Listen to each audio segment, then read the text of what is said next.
we're going to start our panel discussion now. So, what is the difference between taking action and taking meaningful action?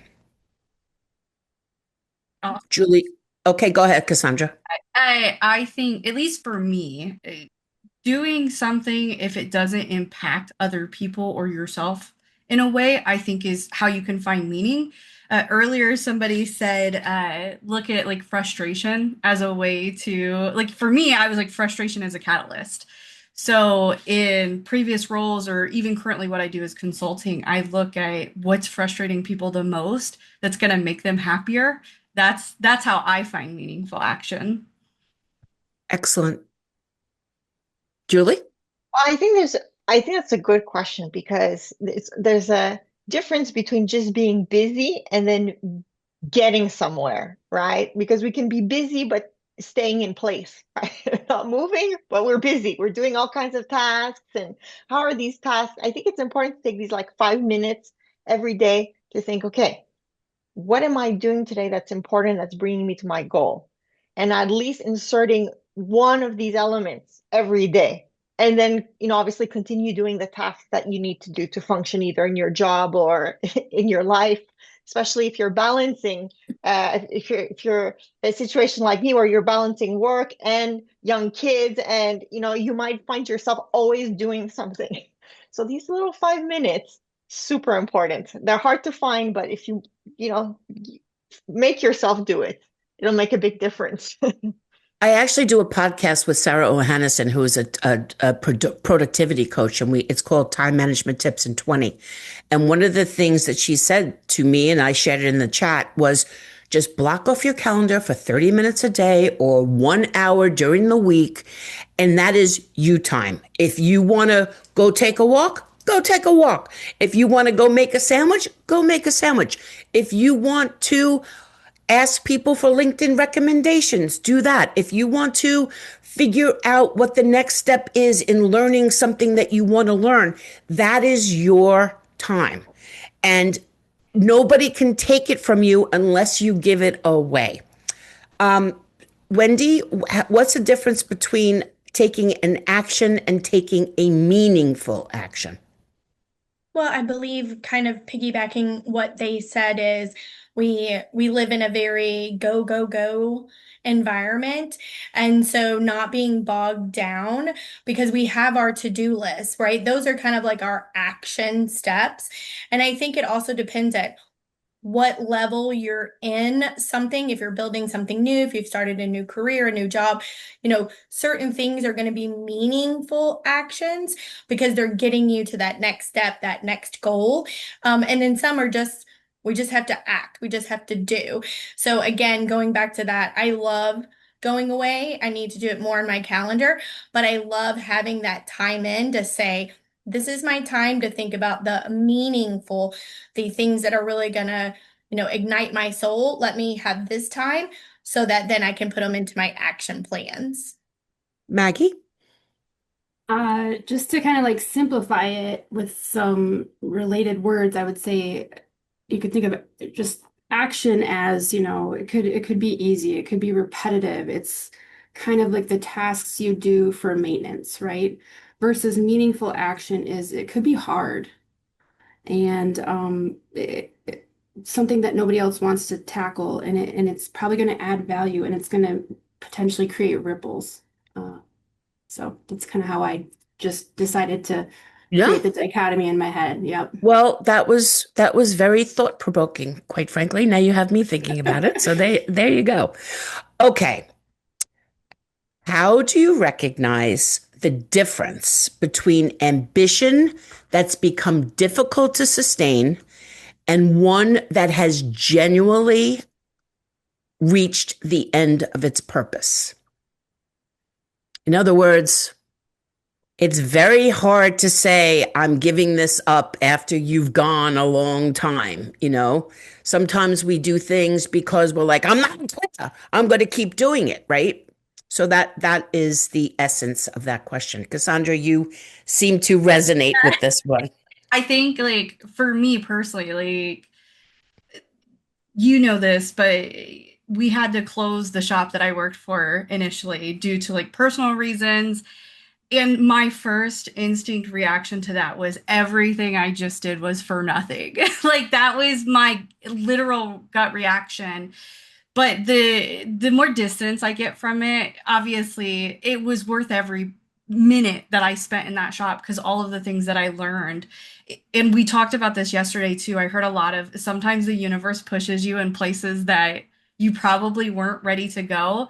So for me, it's those kind of things, those signs of feeling like I'm pushing a boulder uphill and I'm not getting anywhere. That means something needs to change. It's that exhaustion of putting a ton of energy into something but not having momentum forward. That's that sign that it's probably not the thing you should be focused on. That's a great point. What I had said was that the universe does not honor your comfort zone.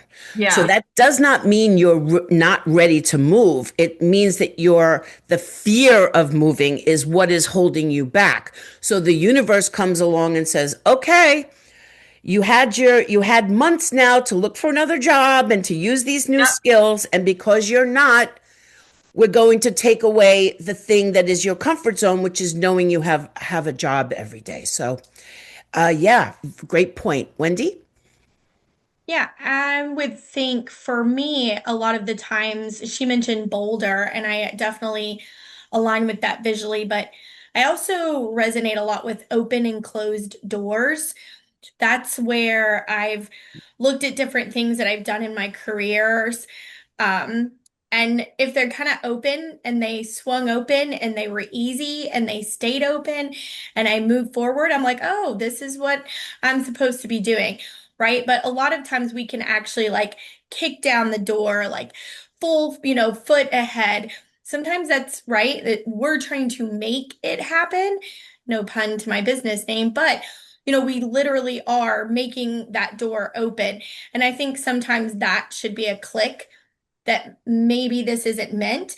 Now, I will say, currently in the space I'm in, education in our industry, while we all say that we need it, it isn't just widely like, yes, come educate me, let me pay for it. So I do caution us to think just because it's hard doesn't also mean it's not needed or we can't achieve it. It goes back to you have to recognize some things are going to take more of your energy. And as long as you are fully aligned and you can give it, then you should keep going until you feel no more. Excellent. I've also noticed that the industry in general is very cyclical, meaning that there's sometimes they care about the all the end users in the world. Then there's sometimes they only care about the printers. Then there's sometimes they only care about you know, uh, uh, workflow and software and things like that, which they always care about. But I'm just saying they have a Mhm. different focus on it. So also being conscious of those waves, and I call it wake riding, that if somebody is already pulling a direction, like for example, how many times have you heard the printing industry has a workforce development problem, thanks everybody, and then they're off the stage, right? Instead of sticking and making a plan for what we can actually do. And sometimes the issue is that everybody has their own vested interests and there's not a collective vested Mhm. interest.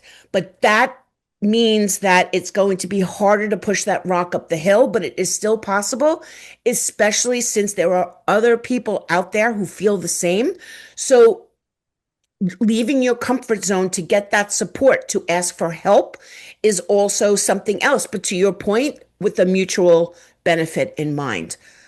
Julie? And Oh, I'm sorry. Did you want to say something? Somebody? no, I was just going to say about the that we all say we a lot of us will say these are problems. And not that every one of us has to be the solution driver, right? There can be a driver, and then we just have to have support. And, I have found it in my personality, good, bad, or indifferent, that I'm okay to kind of call people out, right? And that's a challenge because you have to do it in such a way, right? But you can politely say, haven't you been asking for this? Here Mm. is a solution. Here is a thought. I don't want to do it by myself. Can you come along? You mentioned I do write for Sign Builder Illustrator, and the last two articles I have focused on workforce. If it doesn't start with us, who's going to do it? But if we don't get behind each other on anything, one person can't do anything alone. Agree. Maggie? So my first kind of reaction to your statement was like, who's to say when ambition has reached its end? Because ambition is not something really that can be forced upon you from the outside. It comes from inside. So the voice that has to be the reason is like your own intuition, right? So the answer to that is listen to your own intuition. And I guess my answer is less about how to know the difference and maybe what to do when you get to that crossroads where you're like, have we pushed this to the max? Is it done? Do we need change? This is a great opportunity to reach out to your network, to trusted peers, to mentors. So that's kind of where I went with your question there. Fantastic. I mean, there was a time that I really wanted to be an astronaut. I know that sounds crazy, but I love space, in case anyone had never figured that out. And, the realization that, oh, I don't know, astrophysics comes into that and a lot of math made me realize that that is not something I'm ever going to become. So I turned it into instead a hobby of astronomy. So the ambition wasn't realistic for me because of the math and other things, physical things. I don't know if I could pass that test in the water or anything like that. But Julie? I mean, I don't know. I always say if it were easy, everybody would do it, right? So at the end of the day, yeah, it can be very challenging. And I think overcoming those challenges is what makes a difference between those who succeed but it depends into what regard. And I really agree with the idea of listening to the voice within, because at the end of the day, we're all different and success is something completely different for all of us. Ambition is something that's completely different. So you cannot copy paste it from one person to another. However, since I feel like I spent most of my time trying to push doors down, I'm really not in a good position to give anybody any advice on when to give up because for me, persistence is key. Excellent. Okay, we're going to get a little tougher with the questions now. Sometimes opportunities deserve a spark, others deserve a bonfire. How do you decide where to invest your greatest energy, and how has that decision making evolved over the course of your career? Kasandra, I'm going to start with you because you actually inspired this question. For me, I come from a very different background. So a lot of the spark versus, throwing gasoline on a fire comes from the need, right? What are my needs that need to be met?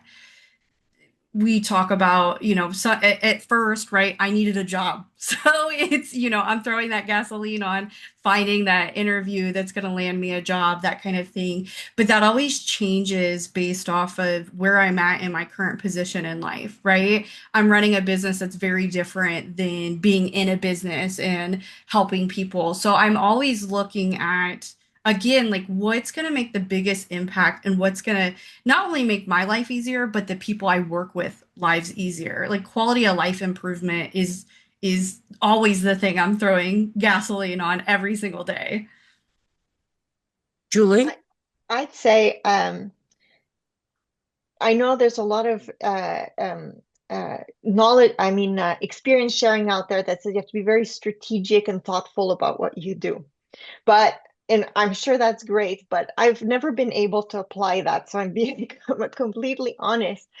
As an entrepreneurship, in my day to day, I realize that the best plan is not always what ends up happening. So it's better to try lots of things and then figure out what sticks and go with it. So I'd say put a lot of energy try a lot of different things, and but be wise enough to being able to see what works, what doesn't work, and sometimes what you think will work ends up being something different.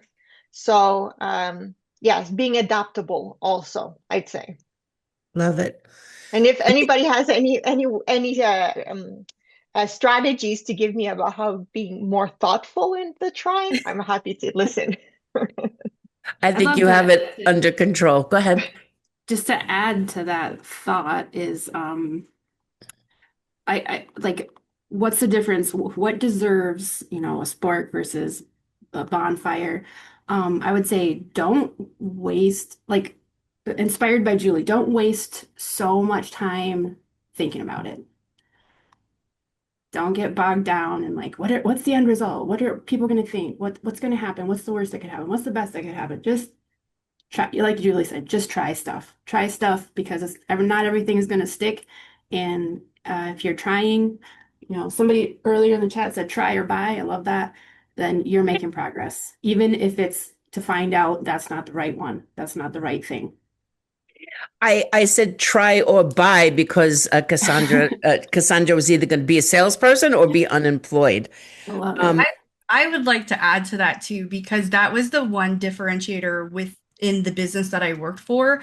A lot of people were thinkers. I was not a thinker. You can train your gut too. I know we talked about your gut earlier. Your gut is something that's completely trainable. It's all experience based. It's all like a muscle you can flex. And that was, I think, the one thing that set me apart from a lot of people that I worked with was I wasn't afraid to try something and see if it's going to turn into something bigger, because trying and failing gets you so much more experience and knowledge than thinking about what you want to try. I Yeah, would and say you I didn't would. go. I'm sorry. I'd like to add on to that with listening to your gut feeling, because I have to say, when my earlier days, I often ignored my true gut feeling. So it's having the confidence to listen to it. From the get-go, I think is a skill that you could develop over time. I completely agree. I want to address something that Maggie said. So a couple of years ago, I had this idea called Print Across America, where all the print shops would open up and have open houses, and we would all celebrate on the same day. And if I can tell you, everybody told me never going to happen. You're never going to get the printers to go along with it.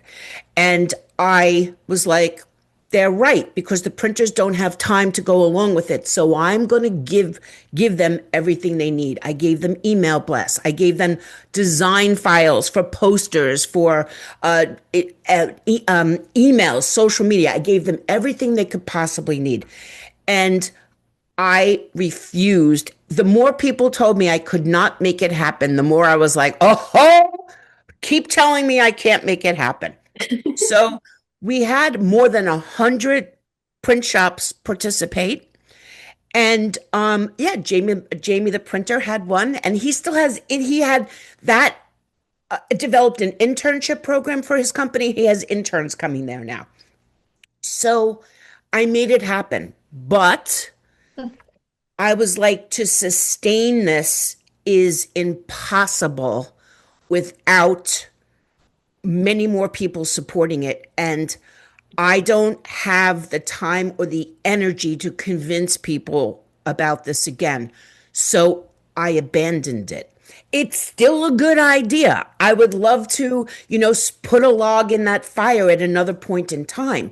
But I had to make a decision about, do I want to invest the energy in this, even though it's a great idea, it's good for everybody, it's good for the communities. It really wasn't it wasn't like, oh, it turned out not so great. But I decided instead to focus where I could have more impact without needing other people. So that was how I made that decision. Wendy? Yeah, it made me laugh. I just saw the chat where it says we don't want to tell our secrets Oh man, I could go on for days about that. That's why a lot of people don't like to collaborate and be in the same room because they think there's some secrets that we all do, but yet there's secrets about it. Um, so anyways, no, I would going back to the really igniting versus kind of warming or coals. I was a young mom. And so, I had my daughter at 18, and I will say I don't suggest it, but it does make for a great 49-year-old with no children. Um, However, that was an immediate ignite. That was a very directional decision. Like I knew the decision I made right then was going to ignite me in a certain way. And I think back onto that situation a lot. And every situation or career change thus after, I feel like started with a big ignition, big fire, big, I'm going to do this. And then you get into your day to day and you're just kind of burning those coals and you're keeping your excitement based on if you're aligned with doing something that you are loving each and every day. And sometimes we're not, right? Sometimes we hit those roadblocks or it gets mundane. And then we ignite something else, a new idea, a new outreach to something. So I feel like that it's an ebb and a flow, but I would think that most of us can look back over our personal and professional careers and see where it was at its largest fire and what was that from and what then happened therefore after. That's actually a great way of looking at how did that fire get built and how is it going still? Did it Mhm. require other people to chop down wood for you? Did somebody have to stay there overnight when you went somewhere else? I don't know if you watch the barbecue shows. I love the barbecue shows. Somebody sleeps like next to the Yeah. smoker to make sure it doesn't go out all night. I mean, like I will have that job, by the way. I will be the smoker police easily. Mhm. Okay. If you were handing your career's bed of coals to somebody else to carry on, how would you instruct them to keep it burning? Who came up with these questions? I'm the question master. Um, I believe if I was handing over my coals, I would really look at the next generation of people that are out there and barnacle, that's our new famous word. Thank you, Deborah. To them, basically in reverse, right? And see when they speak about what they're going to be taking over, which are my coals, are their eyes excited? Do they talk about it with such passion? I'll give a quick story. I was at Printing United last year and I met someone who knows my business partner who's in the UK. And at the very end, he said, I can see exactly why you all are business partners. You're almost the same people without the accent. And for me, that was like the best compliment because it goes to show that I am as passionate about something that she has started and that I aligned with. And I would want to see that in that person that's coming up. So I would almost reverse it, put myself around those, and then hopefully that spark will shine and then I can hand my coals. Excellent. Cassandra? So I'm glad that I had a second to think about this. But the thing I would probably tell them first is learn to fight. I will say that the only reason why I'm in this position today is I come from a family of literal fighters. I think that has helped build who I am as a person. But when I say learn to fight, conflict doesn't always have to be like this like aggressive thing that people associate it with. Sometimes conflict is understanding human psychology and getting people to your side with the right words and the right phrases. And along with learning to fight is you have to have grit. Like you're not going to survive this if you're not willing to fight and you're not willing to put up with some of the really difficult challenges that come with making progress. Excellent. So I would translate into you would hand it off and tell them to be bold and do not compromise. Yeah, 100%. Excellent. Thank you so much. Maggie? Um, Piggybacking off of that, so we're in the fire session, and so power, power, power, power, being bold. I'm sure many can relate, but all of my kind of bosses, trainers, leadership, especially when I was younger, were usually men. And so you're being modeled the behaviors of your job by the men who are training you. And I feel like they get away with being bold and being powerful a lot easier than women do. And so I had a couple of hard parts of my early career where I did these behaviors that I was taught, and it didn't work out the same way for me as it did for the people who became leaders acting that way. And so if I'm giving advice, if I'm handing over my coals of my career to somebody who's new and starting out, I would say that although this is fire and this is power, is like you don't have to be hard to be powerful.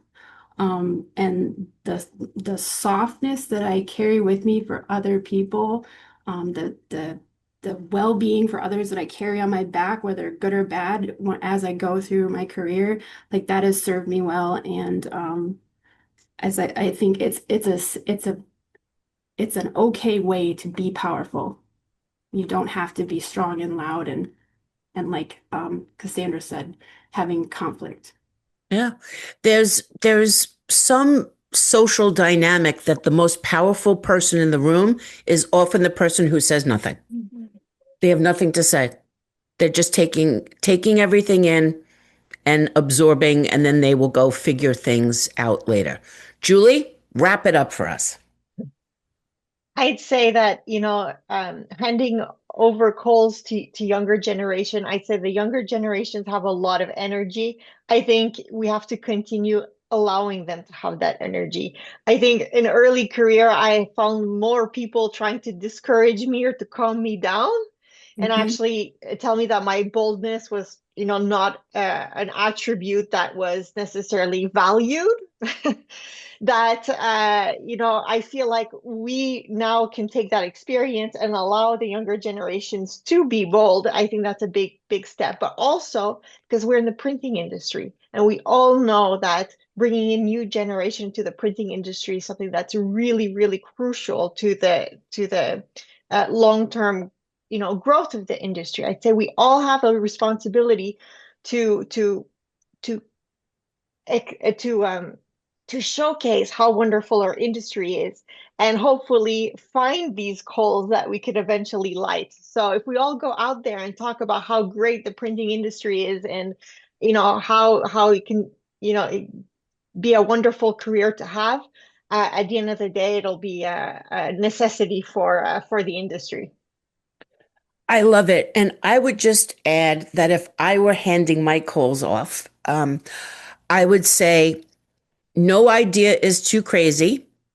And always keep in mind that creativity will bring you to the top of the consideration pile. Even if you're doing the same thing as other people, if you can do it in a different way, if you can say it in a different way, if you can manifest it in a different way, if you can make people say, huh, that's interesting, then you have, I'm not going to say that's half the battle, but that's getting the door opened, or at least getting someone to look through the peephole and see who's knocking.